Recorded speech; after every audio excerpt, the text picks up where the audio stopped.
अजय पिछले 4-5 सालों से अपने शहर में होने वाली मैराथन में हिस्सा लेता था, लेकिन कभी भी उसने रेस पूरी नहीं की थी। पर इस बार वो बहुत एक्साइटेड था, क्योंकि पिछले कई महीनों से वो रोज सुबह उठकर दौड़ने की प्रैक्टिस कर रहा था और उसे पूरा भरोसा था कि वो इस साल की मैराथन रेस जरूर पूरी कर लेगा। देखते देखते मैराथन का दिन भी आ गया और धायम की आवाज के साथ रेस शुरू हुई। बाकी धावकों की तरह अजय ने भी दौड़ना शुरू किया। वो जोश से भरा हुआ था और बड़े अच्छे ढंग से दौड़ रहा था।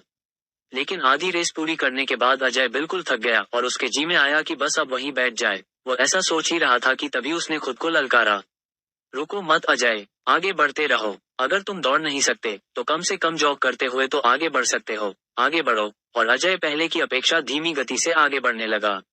कुछ किलोमीटर इसी तरह दौड़ने के बाद अजय को लगा कि उसके पैर अब और आगे नहीं बढ़ सकते।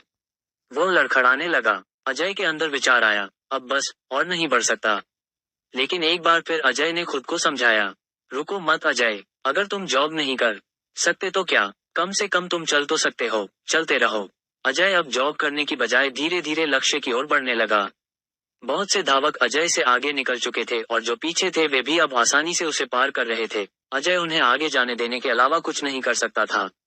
चलते चलते अजय को फिनिशर पॉइंट दिखने लगा, लेकिन तभी वो अचानक से लड़खड़ा कर गिर पड़ा।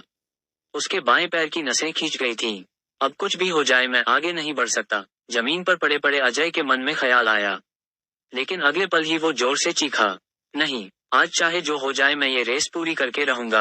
ये मेरी जिद है। माना मैं चल नहीं सकता, लेकिन लड़खड़ाते लड़खड़ाते ही सही इस रेस को पूरा जरूर करूंगा।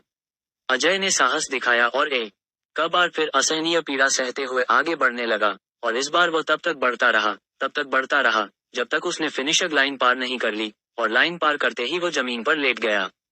उसके आंखों से आंसू बह रहे थे। अजय ने रेस पूरी कर ली थी। उसके चेहरे पर इतनी खुशी और मन में इतनी संतुष्टि कभी नहीं आई थी।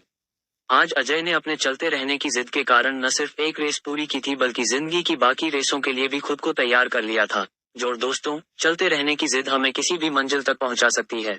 बाधाओं के आने पर हार मत मानिए। ना चाहते हुए भी कई बार कंडीशंस ऐसी हो जाती हैं कि आप बहुत कुछ नहीं कर सकते।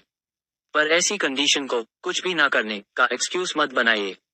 घर में मेहमान हैं, आप 8 घंटे नहीं पढ़ सकते, कोई बात नहीं, 2 घंटे तो पढ़िए। बारिश हो रही है, आप 10 कस्टमर्स से नहीं मिल सकते, कम से कम 2-3 से तो मिलिए। एकदम से रुकिए नहीं, थोड़ा थोड़ा ही सही आगे तो बढ़िए। और जब आप ऐसा करेंगे तो अजय की तरह आप भी अपने जिंदगी की रेस जरूर पूरी कर पाएंगे और अपने अंदर उस खुशी, उस संतुष्टि को महसूस कर पाएंगे जो सिर्फ चलते रहने की जिद से आती है।